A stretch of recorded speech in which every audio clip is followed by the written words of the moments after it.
on.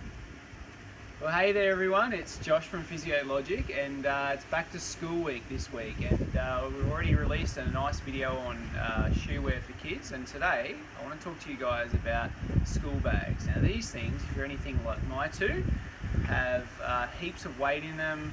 I often see kids carrying them incorrectly, and I've seen a lot of poorly used school bags which creates problems with posture and sore backs and all the rest of it. So today's tip is all about how to get your kids to sort out the right way to carry their school bag.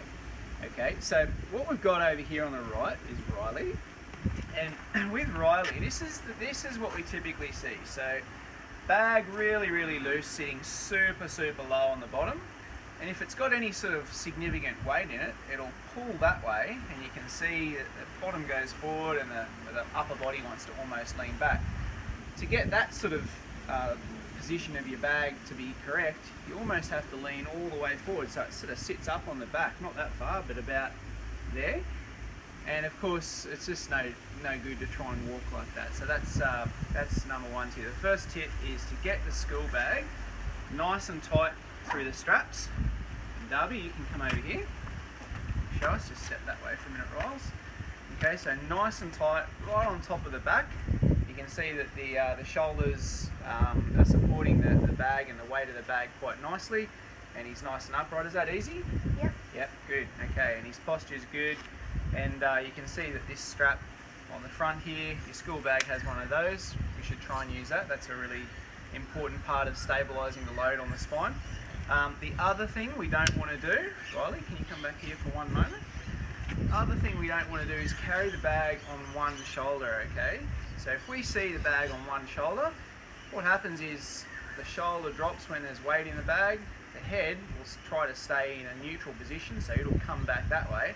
And in the end, we basically have kids that walk around with a head that goes to the left and a shoulder that drops to the right like this. And that's just not ideal. If we do that every day of the year for 12 months and 2 years and 4 years and however old your kids are, we start to get some pretty significant problems through the neck and shoulder. So if you see your kids doing that, try and avoid that. That's tip number 2. Tip number 3 is just the sheer weight of the bag. Try not to have too much weight in the bag.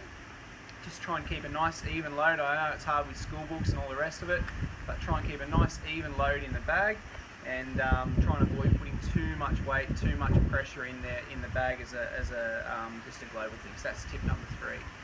Guys, what I'd like to invite you to do is to take advantage of our January gap-free offer for kids. We're doing postural assessments for kids, and I'd like you to take advantage of our gap-free offer, which is an initial consult for no out-of-pocket expense. And so that's for the rest of January. We've only got about a week left, so take advantage of that. That's happening right now at Physiologic. Give us a call, 5578 7155.